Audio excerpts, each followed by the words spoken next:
Hello, আমি Mitra Banerjee Indian College of Art and Draftsmanship থেকে পড়ছি, এখনও ফাইনাল ইয়ার।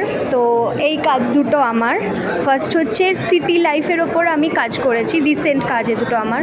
তো ফার্স্ট হচ্ছে পার্ট 1 এটা, আর এটা হচ্ছে সিটি লাইফ পার্ট 2।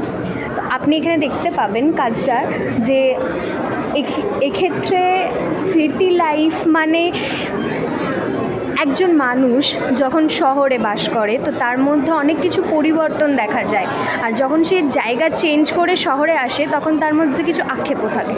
তো সব মিলিয়ে আমি সিটি লাইফের কিছু মানুষদেরকে স্টাডি করেছি, যারা কি করে, তারা মানে ভীষণভাবে অ্যাডিক্টেড হয়ে পড়ে এবং অ্যাডিকশানটাকে খুব প্রাউড ফিল করে।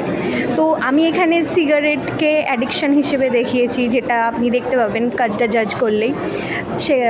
তো তার মধ্যে এটাও দেখিয়েছি যে শহর